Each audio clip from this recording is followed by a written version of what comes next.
Hello everyone, welcome to our YouTube channel. हमारा आज का सेशन अगेन कोरिलेशन के एमसीक्यूज़ पे है एंड लास्ट क्लास में हमने 50 एमसीक्यूज़ ऑलरेडी डिस्कस किए हुए थे। अगर वो क्लास किसी के मिस हुई है तो उसकी लिंक आपको डिस्क्रिप्शन बॉक्स में मिल जाएगी। आज हम लोग नेक्स्ट 50 एमसीक्यूज़ डिस्कस करने वाले हैं रिलेटेड टू थ्योरी। जैसे हमारा ये सेशन कंप्लीट हो जाएगा फिर हम न्यूमेरिकल बेस्ड एमसीक्यूज़ पे डिस्कशन करेंगे। होपफुली आपने कोरिलेशन की सारी कॉन्सेप्ट क्लासेस कवर की होंगी, क्योंकि अगर कॉन्सेप्ट क्लास आपने कर ली है तो आपको किसी भी एमसीक्यूज़ में प्रॉब्लम नहीं होगी। एंड ये सारे एमसीक्यूज़ बहुत रेलेवेंट है हर एक कॉमर्स बेस्ड कॉम्पिटिटिव एग्जाम्स के लिए। तो चलो फिर हम लोग अपना आज का सेशन स्टार्ट करते हैं, जहां हम लोग स्टार्ट करेंगे क्वेश्चन नंबर 51 से।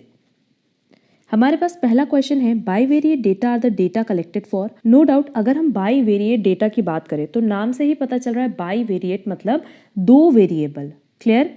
और दो वेरिएबल का डेटा जब हम एक पर्टिकुलर पॉइंट ऑफ टाइम पे दैट इज साइमल्टेनियसली कलेक्ट करते हैं तो उसी को हम कहते हैं bivariate data. Univariate data, bivariate data, हर एक टॉपिक पे हमने डिस्कशन किया हुआ है और इसको हमने डिस्कस किया था जब हमने टाइप्स ऑफ डिस्ट्रीब्यूशन की क्लास अपलोड की थी, तो वहाँ हमने ये टॉपिक डिस्कस किया हुआ है। तो इसका करेक्ट आंसर होगा सी, टू वेरिएबल्स साइमल्टेनियसली, क्योंकि क्वेश्चन में यही चीज़ कह रहा है कि डेटा कलेक्टेड फॉर, डेटा किस पर्पज से कलेक्ट किया जाता है, इस पर्पज से कि हमें दो वेरिएबल्स को एक साथ प्रेजेंट करना है बाईवेरिएट फ्रीक्वेंसी टेबल पे। क्लियर? तो करेक्ट आंसर होगा C. Next, simple correlation is called. अगर सिंपल की बात करें तो सिंपल मतलब क्या हो गया? Linear correlation. Next, if high values of one tend to low values of the other they are said to be. Again देखो क्वेश्चन में क्या कह रहा है कि एक वेरिएबल की वैल्यू इंक्रीज होगी, एट द सेम टाइम दूसरे वेरिएबल की वैल्यू डिक्रीज होगी। तो ये सेम डायरेक्शन में मूव नहीं कर रहा है बल्कि अपोजिट डायरेक्शन में मूव कर रहा है। एंड क्योंकि अपोजिट डायरेक्शन में मूव कर रहा है तो इनके बीच में किस तरह का रिलेशन होगा? Negative correlation. तो ऑप्शन देखते हैं, negatively correlated, inversely correlated, both और नन। तो करेक्ट आंसर होगा C, both. Next, the correlation is said to be positive. अब कोरिलेशन पॉजिटिव कब होता है? जब दोनों सेम डायरेक्शन में मूव करते हो। पॉजिटिव मतलब क्या कि लेट्स से मेरे पास दो वेरिएबल है एक्स और वाई, अगर एक्स की वैल्यू इंक्रीज हो रही है तो वाई की वैल्यू भी इंक्रीज होगी, और एक्स की वैल्यू डिक्रीज हो रही है तो वाई की वैल्यू भी डिक्रीज होगी। मतलब सिंपली दोनों का मूवमेंट कहाँ होना चाहिए? इन same direction. When the values of two variables move in the same direction, when the values of two variables move in the opposite direction, अगर opposite direction में change हो रहा हो तो उस केस में कोरिलेशन कैसा होगा? Negative. When the values of two variables would not change, अगर कोई चेंज ही ना हो रहा हो तो उस केस में क्या कोई भी रिलेशन एग्जिस्ट करेगा? नहीं। तो ये किसका आंसर हो गया? नो कोरिलेशन का, none of these. As per given option correct answer होगा A, when the values of two variables move in same direction, कि अगर दोनों सेम डायरेक्शन में मूव कर रहे हैं इसका मतलब हमारा कोरिलेशन क्या है? Positive. Next, question number 55 repeat है। Age of applicants for life insurance and the premium of insurance correlations are positive. Next, the correlation between sale of cold drinks and day temperature. Simply जैसे जैसे हमारा day temperature increase होगा sale of cold drinks भी increase होगी। मतलब जैसे जैसे गर्मी बढ़ेगी वैसे वैसे कोल्ड ड्रिंक की सेल इंक्रीज होगी। तो इन दोनों के बीच में कैसा रिलेशन है? पॉजिटिव। तो करेक्ट आंसर होगा B, positive. Next, in case the ages of husbands and wives correlation is, अगर हस्बैंड की एज इंक्रीज होगी तो वाइफ की भी एज क्या होगी? इंक्रीज होगी। तो करेक्ट आंसर क्या होगा? A, positive. Next, whatever may be the value of r either positive और negative, its square will be. No doubt let's say मेरे पास आर की वैल्यू है +1। क्लियर? अब इसका स्क्वायर निकालेंगे तो भी कितना आएगा? +1। वैसे अगर r -1 है और इसका स्क्वायर निकाले तो भी तो क्या आएगा? +1 आएगा। तो सिंपली r की वैल्यू पॉजिटिव हो या नेगेटिव हो, दोनों की ही स्क्वायरिंग करने पे वैल्यू क्या आएगी? पॉजिटिव। तो करेक्ट आंसर होगा B, positive only. Next, the value of correlation coefficient lies between, ये हमेशा किसके बीच में लाई करती है? -1 to +1। तो करेक्ट आंसर होगा A. Next, what are the limits of the coefficient correlation. Simply इसका जो लिमिट है वो -1 to 1 है, बट इन दोनों को भी वैल्यू इंक्लूड करती है। क्लियर? तो करेक्ट आंसर होगा B, -1 and 1 including the limits. Next, If y is equal to a plus bx, then what is the coefficient of correlation between x and y? देखो depend करता है, अगर b की value 0 से ज़्यादा है मतलब पॉजिटिव है तो r क्या आएगा +1, और अगर b की वैल्यू लेस देन 0 है दैट इज हमारे पास b क्या हो गया नेगेटिव, उस केस में r इज इक्वल टू -1 है। क्लियर? अब देखो a को हम नहीं कंसिडर करें, b की वैल्यू को भी नहीं कंसिडर करें, बट b के साइन को कंसिडर करें। क्यों? क्योंकि हमने कोएफिशिएंट ऑफ कोरिलेशन की प्रॉपर्टीज़ में ये चीज़ क्लियरली डिस्कस किया था कि कोरिलेशन कोएफिशिएंट कभी भी ओरिजिन या स्केल से अफेक्ट नहीं करता, सिर्फ वो किससे अफेक्ट करता है, स्केल की साइन से। क्लियर? तो as per given option correct answer होगा सी, +1 हो सकता है अगर b इज ग्रेटर देन 0 है, और -1 होगा अगर b इज लेस देन 0 है। Next, scatter diagram helps us to, अगर हम स्कैटर डायग्राम की बात करें तो सिंपली हमें ये पता चल पाता है कि किस तरह से दोनों के बीच में, दैट इज दो वेरिएबल्स के बीच में किस तरह का रिलेशन एग्जिस्ट कर रहा है। क्लियर? तो हम किसकी बात करते हैं, नेचर की। सिर्फ इससे हमें ये पता चल सकता है कि किस नेचर का रिलेशनशिप है between two variables. As per given option देखते हैं, find the nature correlation between two variables, compute the extent of correlation between two variables, obtain the mathematical relationship between the two variables both A and C. Correct answer होगा A, find the nature of correlation between two variables. कि अगर हम scatter diagram की बात करें तो इससे सिर्फ हमें क्या पता चलता है, दो वेरिएबल्स के बीच का nature. Next, scatter diagram is considered for measuring linear relationship between two variables, curvilinear relationship between two variables, neither a और b, both a और b। करेक्ट आंसर होगा D, both a and b। और ये topic हमने clearly discuss किया था with the help of diagram, जब हमने स्कैटर डायग्राम का टॉपिक डिस्कस किया था। Next, if the plotted points in a scatter diagram lie from upper left to lower right, then the correlation is, क्या बोला है क्वेश्चन में, अपर लेफ्ट ये पॉइंट टू लोअर राइट, तो ये किस तरह का रिलेशन शो कर रहा है, नेगेटिव। क्योंकि हमने बताया था कि सिंपली अगर आपको पॉजिटिव नेगेटिव याद ना भी रहे तो आप ये याद करना कि क्या ये डिमांड का कर्व है, अगर ये डिमांड कर्व है तो नेगेटिव होगा, और अगर सप्लाई कर्व फॉर्म में बनता तो पॉजिटिव होता। तो करेक्ट आंसर क्या होगा, C, negative. Next, maximum value of rank correlation coefficient is, अगर हम मिनिमम वैल्यू की बात करें तो मिनिमम वैल्यू हमेशा -1 होगी और मैक्सिमम वैल्यू हमेशा +1 होगी। क्यों? क्योंकि हर एक मेथड की हेल्प से हम आर का ही कैलकुलेशन करते हैं, और आर लाई करता है बिटवीन -1 टू +1। तो करेक्ट आंसर होगा B, +1। Next, the sum of the difference of rank is, हमेशा हमने कैलकुलेट करके भी दिखाया कि अगर हम डी का समेशन निकालें तो ये हमेशा क्या आएगा, 0। इसीलिए हम डी के समेशन को कहीं यूज़ नहीं करते हैं बल्कि डी स्क्वायर के समेशन को यूज़ करते हैं। क्लियर? तो डिफरेंस ऑफ रैंक का अगर हम सम निकालेंगे तो ये ऑलवेज क्या आएगा, 0। Next, scatter diagram is considered for measuring, ये क्वेश्चन अभी हमने ऊपर डिस्कस किया कि कर्वीलिनियर रिलेशनशिप भी डिस्कस करता है as well as linear relationship को भी मेजर करता है। तो करेक्ट आंसर होगा D, both A and B. Next, scatter diagram helps us to find the nature of correlation between two variables. Correct answer होगा ए।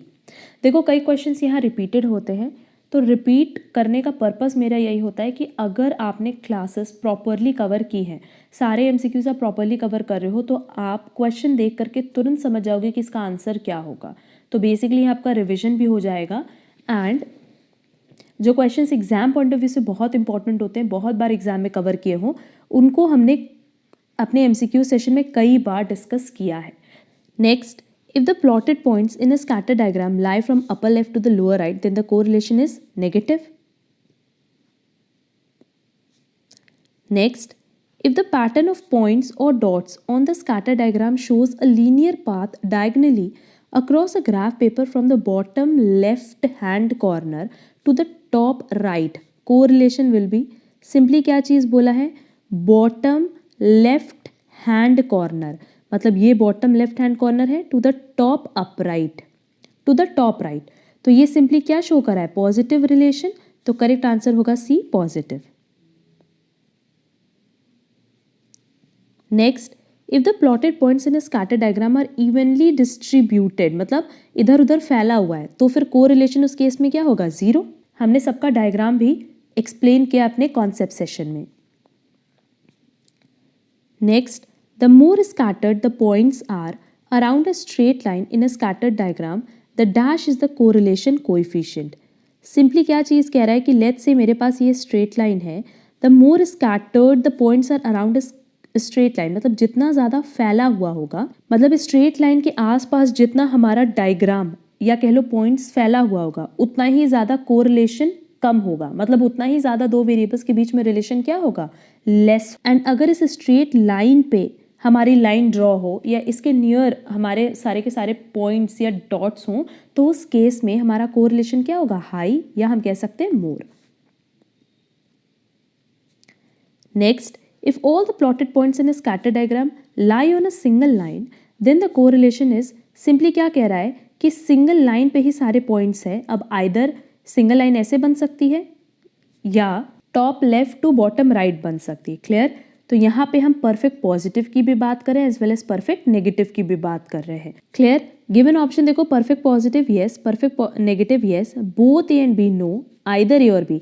चाहे तो ए की बात करें चाहे बी की, दोनों सेम टाइम पे एग्जिस्ट नहीं कर सकता, तो दोनों में से कोई एक ही आंसर होगा, आइदर ए और बी। अब क्योंकि क्वेश्चन में सिर्फ सिंगल लाइन बोला है, क्वेश्चन में कहीं पे भी ये इंडिकेट नहीं किया है कि हमारी स्टार्टिंग लाइन क्या होगी, top left to bottom right होगी या bottom left to top right होगी। क्लियर? तो as per given option correct answer होगा D. Next, when r is equal to +1 all the points in a scatter diagram would lie, simply अगर मान लो +1 है, यहाँ पे तो +1 बोला है, -1 तो बोला नहीं है, इसका मतलब पॉजिटिव रिलेशन है, मतलब इस तरीके से लाइन जाएगी bottom left to top right. Clear? Option देख लेते हैं। On a straight line directed from lower left to upper right, on a straight line directed from upper left मतलब ये हो गया to lower right, both A and B. Correct answer क्या होगा, A. Clear? क्योंकि देखो लोअर लेफ्ट, ये lower left है टू अपर राइट, तो इस तरीके से हमारा रिलेशन कैसा आता है, positive. Next, the correlation coefficient being -1 if the slope of the straight line in a scattered diagram is negative, क्योंकि यहां सीधे सीधे क्या बताया, -1। Next, the correlation coefficient being +1 if the slope of the straight line in a scatter diagram is positive. Next, again question में पूछा maximum value of rank correlation coefficient is +1। यहाँ confuse मत होना, जब भी कोरिलेशन कोएफिशिएंट की बात करें किसी भी मेथड से हम कैलकुलेट करें तो वैल्यू हमेशा लाई करेगी -1 टू +1, मैक्सिमम वैल्यू हमेशा +1 होगी और मिनिमम वैल्यू हमेशा -1 होगी। Next, in rank correlation coefficient only an increasing decreasing relationship is required. Correct है, क्योंकि देखो अगर हम लोग बात करते हैं कंकरेंट डेविएशन मेथड की, तो कंकरेंट डेविएशन मेथड में हमें क्या चाहिए होता है, डायरेक्शन मतलब इंक्रीजिंग डायरेक्शन और डिक्रीजिंग डायरेक्शन, बट यहाँ कह रहा है इंक्रीजिंग और डिक्रीजिंग। अब सिंपली जो हमारे पास एक्स और वाई की वैल्यूज़ ही रहती है वो यूज़फुल नहीं होती है, सिर्फ ये यूज़फुल होती है कि कौन सी रैंक पे कौन सा वैल्यू है, तो उसके अकॉर्डिंग हम क्या करते हैं, सारे वेरिएबल्स को रैंक अलॉट कर देते हैं एंड रैंक के बेसिस पे हम डिफरेंस कैलकुलेट करते हैं। तो करेक्ट आंसर क्या होगा, B, true. Next, in rank correlation the association need not be linear. क्या रैंक कोरिलेशन में लीनियर रिलेशन ही होगा? क्या लीनियर रिलेशनशिप एग्जिस्ट करना ज़रूरी है? नहीं, ऐसा कोई रिक्वायरमेंट नहीं है इन रैंक कोरिलेशन मेथड। तो करेक्ट आंसर क्या होगा, बी, ट्रू। अगर एसोसिएशन लीनियर नहीं भी है तो भी रैंक कोरिलेशन हम कैलकुलेट करते, क्योंकि बेसिकली रैंक कोरिलेशन किस पे बेस्ड होता है, आपकी क्वालिटी पे, ना कि क्वांटिटी पे। Next, the sum of the difference of rank is again summation of D, हमेशा क्या आएगा, 0 आएगा, तो करेक्ट आंसर होगा A, 0। Next, in case age and income correlation is, जैसे जैसे हमारी एज इंक्रीज होगी हम मानते हैं कि वैसे वैसे इनकम इंक्रीज होगी, मतलब सिंपली अगर आप प्रोडक्टिव हो, अगर आप लेबोरियस हो, तो उस केस में आपकी एज के साथ साथ आपकी इनकम इंक्रीज होनी ही है, तो करेक्ट आंसर होगा A, positive. Next, when r is equal to 0 then covariance X Y, ये भी हमेशा क्या आएगा, 0, क्योंकि अगर आर 0 है, क्लियर, और इसका फॉर्मूला हम अप्लाई कर रहे हैं covariance X Y divided by under root variance X multiply by variance Y, तो अगर ये 0 आया तो नो डाउट ये भी क्या रहा होगा, 0 रहा होगा, तो करेक्ट आंसर होगा A, 0। Correlation coefficient is dash of the units of measurement. अगर हम आर की बात करें तो ये हमेशा यूनिट फ्री होता है। इसमें कभी भी आप किसी भी क्वेश्चन में वैल्यू जब हम कैलकुलेट करते हैं तो कोई भी आपने यूनिट नहीं देखी होगी, आपने हमेशा देखा होगा 0.8 माइनस 0.8 एंड सो ऑन। तो ये क्या होता है, independent of the units of measurement. That is correct answer होगा ए, कि ये यूनिट फ्री होता है, यहाँ किसी भी तरह के हम कोई यूनिट अप्लाई नहीं करते। Next, in case of production and price per unit the correlation is, अब जितना ज़्यादा हम प्रोडक्शन करते हैं उतनी ज़्यादा प्राइस पर यूनिट कम रखते हैं। क्लियर, क्योंकि प्रोडक्शन ज़्यादा है मतलब बना ज़्यादा है, अब मार्केट में अवेलेबिलिटी ज़्यादा है, तो उस केस में प्राइस पर यूनिट क्या आएगी, कम आएगी। ए नेगेटिव, कि इनके बीच में किस तरह का रिलेशन होगा, negative. Next, covariance measures dash variation of two variables. दो वेरिएबल का जॉइंट वेरिएशन देखता है, मतलब जो चेंजेस आए हैं दोनों वेरिएबल्स में एट अ टाइम, उसी को जज करता है कौन, कोवेरिएंस। तो करेक्ट आंसर होगा ए। नेक्स्ट, क्वेश्चन नंबर 86 अभी हमने ऊपर डिस्कस किया था कि जैसे जैसे डे टेम्परेचर बढ़ेगा वैसे वैसे सेल ऑफ कोल्ड ड्रिंक्स भी बढ़ेगी। तो करेक्ट आंसर होगा A, positive. Next, dash is concern with the measurement of the strength of association between two variables. अब देखो, वेरिएबल्स के बीच में अगर स्ट्रेंथ की बात करें कि कितना ज़्यादा दोनों वेरिएबल्स आपस में जुड़े हुए हैं, किस स्ट्रेंथ से एसोसिएटेड है, तो हम किसकी बात करें, कोरिलेशन की। Next, dash gives the mathematical relationship of the variables. अब देखो, ये पॉइंट अभी हमने डिस्कस नहीं किया, मैथमेटिकल रिलेशनशिप, इसका करेक्ट आंसर होगा रिग्रेशन। बट जब रिग्रेशन पूरा चैप्टर हम डिस्कस कर लेंगे तब ये पॉइंट, तब ये क्वेश्चन आप लोग को प्रॉपरली समझ आएगा। Next, great advantage of dash is that it can be use to rank attributes which can not be expressed by way of numerical value. अब सिंपली रैंक एट्रीब्यूट्स मतलब हम बात कर रहे हैं कि क्वालिटी की, जहाँ पे हम रैंक अलॉट करते हैं, तो ऐसा हम कहाँ करते हैं, only in rank correlation method. तो करेक्ट आंसर होगा A. Next, in case the ages of husbands and wives the correlation is positive, क्योंकि अगर एक की एज बढ़ेगी तो दूसरे की एज भी बढ़ेगी। Next, in case insurance companies profits and the number of claims they have to pay there is, अब देखो जैसे अगर हम कह रहे हैं इंश्योरेंस कंपनी का profit and number of claim, तो जितना ज़्यादा क्लेम होगा, क्लियर, उतना ही तो कम प्रॉफिट होगा, और जितना कम क्लेम होगा उतना ज़्यादा प्रॉफिट होगा। तो इसके बीच में किस तरह का रिलेशन है, नेगेटिव कोरिलेशन। तो करेक्ट आंसर होगा बी, नेगेटिव कोरिलेशन। क्लेम मतलब सिंपली यहाँ यही कह रहा है ना कि जितना ज़्यादा इंश्योरेंस कंपनी को पैसा देना पड़ेगा, तो जितना ज़्यादा पैसा देना पड़ेगा उतना कम उनका प्रॉफिट होगा। Next, in case sale of woollen garments and day temperature the correlation is, अब देखो ये पॉइंट अच्छे से समझना कि जैसे जैसे डे टेम्परेचर डिक्रीज होगा, क्योंकि हम लोग जानते हैं कि जितना ज़्यादा ठंड होगा, जितना ज़्यादा वेदर कोल्ड होगा, तो हमारा टेम्परेचर क्या होगा, नेगेटिव में जाएगा। और हम कह सकते हैं +1 +2 इस तरीके से रहेगा, दैट इज डिक्रीज करेगा। उतनी ही ज़्यादा वुलन गारमेंट्स की सेल इंक्रीज हो जाएगी। तो यहाँ किस तरह का रिलेशन होगा, नेगेटिव। नेक्स्ट देखो, यहाँ पे क्वेश्चन पूछा है the minimum value of correlation coefficient, ये हमेशा कितनी होगी, -1। Next, in case years of education and income there is, हम ये मानते हैं आप जितने ज़्यादा पढ़े लिखे होगे उतनी ज़्यादा आपकी इनकम होगी। फैक्ट यही है कि आपने जितना साल अपने एजुकेशन पे लगाया है उतनी ही ज़्यादा आपकी इनकम होगी। तो इन दोनों के बीच में हमेशा कैसा रिलेशन होता है, positive correlation. Next, in case amount of rainfall and yield of crop there is again positive correlation, क्योंकि जितनी ज़्यादा रेन होगी उतना ही आपका क्रॉप का ग्रोथ होगा। क्लियर, तो करेक्ट आंसर होगा A, positive correlation. Next, the maximum value of correlation coefficient is, देखो ऊपर हमने रैंक कोरिलेशन के बेसिस पे पूछा था, यहाँ हमने नॉर्मली पूछा वैल्यू ऑफ कोरिलेशन कोएफिशिएंट की मैक्सिमम वैल्यू क्या होगी, तब भी आंसर क्या होगा, +1। Next, in method of concurrent deviations, only the directions of changes, that is positive direction or negative direction in the variables are taken into account for calculation of coefficient of correlation, क्योंकि concurrent deviation में हम हमेशा ये लेते हैं ना कि किस डायरेक्शन में मूवमेंट हो रहा है, either increasing और decreasing। तो ये हम किसके कैलकुलेशन के लिए करते हैं, आर के कैलकुलेशन के लिए, that is coefficient of correlation के। तो करेक्ट आंसर होगा बी।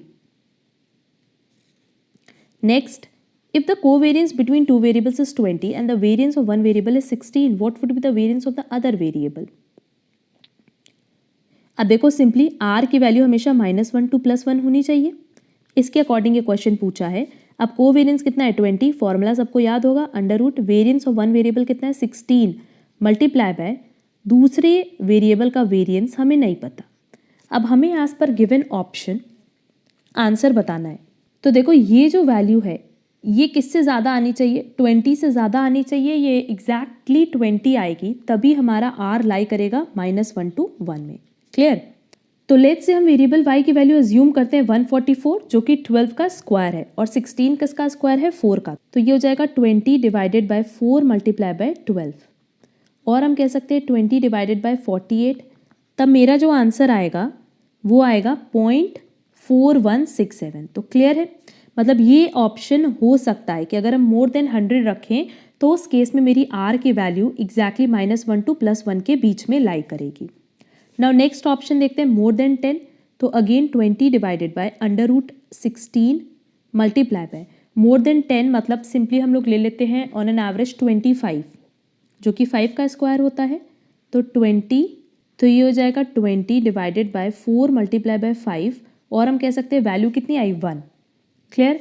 बट एक और इसमें लेते हैं मोर देन 10 में कि let's say 20 divided by under root 16 multiply 4 का स्क्वायर लेते हैं दैट इज 16, तो अब इस केस में ये हो जाएगा 20 डिवाइडेड बाय 4 मल्टीप्लाई बाय 4, और हम कह सकते हैं 20 डिवाइडेड बाय 16, तो हमारे पास जो आंसर आएगा वो आएगा 1.25। अब इस केस में देखो जब हम मोर देन 10 पे गए तो कुछ केसेस में सेटिस्फाई हो रहा है सिचुएशन, बट कुछ केसेस में सेटिस्फाई नहीं भी हो रहा है। क्यों? क्योंकि आर की वैल्यू क्या +1 से ज़्यादा आ सकती है, नहीं आ सकती, बट मोर देन 10 के केस में +1 से ज़्यादा आ रही है, तो इस केस में हम बी ऑप्शन करेक्ट नहीं मानेंगे। क्लियर। नाउ लेस देन 10 की बात करते हैं, अगेन ये 20 है डिवाइडेड बाय अंडर रूट अभी भी 16 मल्टीप्लाई बाय लेस देन 10 मतलब 9 ले सकते हैं क्योंकि ये 3 का स्क्वायर है, तो 20 डिवाइडेड बाय 4 मल्टीप्लाई बाय 3, यहाँ पे भी देखेंगे तो हमारी वैल्यू 1 से ज़्यादा आ रही है, वैल्यू आ रही है 1.67, तो इसका मतलब लेस देन 10 भी करेक्ट आंसर नहीं है। मोर देन 1.25 देख लेते हैं, 20 divided by under root 16 multiply by more than 1.25 कुछ भी ले लेते हैं, 1.25 है तो 4 ले लें, तो सिंपली हो जाएगा 20 divided bye 4 multiply by 2, again हमारी जो वैल्यू आएगी वो 2.5 आएगी, दैट इज़ 1 से ज़्यादा आ रही है। और क्या r +1 से ज़्यादा आ सकता है? नहीं आ सकता है, इसका मतलब ऑप्शन डी भी इनकरेक्ट है। As per given option correct answer क्या है? ए, क्योंकि मोर देन 100 जब भी हम लेंगे तो हमारी वैल्यू -1 टू +1 के बीच में लाई करेगी। क्लियर। ऑप्शन बी में